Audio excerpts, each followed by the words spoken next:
बगाड ही कोकणातील रत्नागिरी जिल्ह्यातील नरवण गावामध्ये साजरी केली जाणारी एक चित्तथरारक धार्मिक परंपरा जी व्याघ्रंबरी देवीला समर्पित आहे। गुहागर हे रत्नागिरी जिल्ह्यातील एक ठिकाण आहे जिथे एक प्रसिद्ध समुद्र किनारा आहे।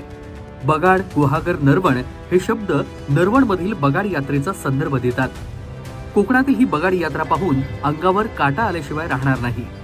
गुहागर तालुक्यातील नरवण गावात ही यात्रा होते। नरवण गावात दरवर्षी होणारी एक प्राचीन आणि धार्मिक परंपरा आहे।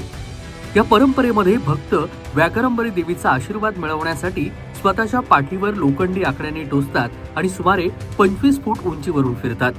देवीला बोललेला नवस फेडण्यासाठी या पाठीत 2 तीक्ष्ण हुक अडकवून जमिनीपासून साधारण 20 ते 25 फूट उंचीवरून लटकत प्रदक्षिणा मारण्याची प्रथा या गावामध्ये गेल्या अनेक वर्षापासून अखंडितपणे सुरू आहे। या जत्रेला गुहागरमध्ये बगाड असं संबोधलं जातं। रत्नागिरी जिल्ह्यातील गुहागर तालुक्यात हेदवी या प्रसिद्ध मंदिराच्या पुढे नरवण गावाचं एक छोटंसं गाव। या गावात वागेश्वरी देवीचा एक कार्यक्रम केला जातो ज्याला बगाड उत्सव असं म्हणतात। हा उत्सव देव दिवाळीच्या पूर्वसंध्येला साजरा करण्याची या गावाची परंपरा आहे। स्थानिकांच्या मते आजवर हुक टोचण्याचा कार्यक्रम करताना कुठलीही इजा अथवा टोचून घेणाऱ्या व्यक्तीला कसलाही त्रास झाल्याची घटना घडलेली नाही।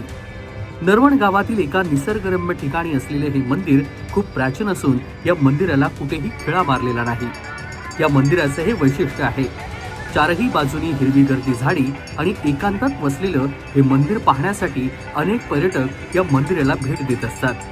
आपणही कधी गुहागर आणि कोकणात आलात तर या मंदिराला आवर्जून भेट द्या। कोकण कट्टा न्यूज, गुहागर, रत्नागिरी।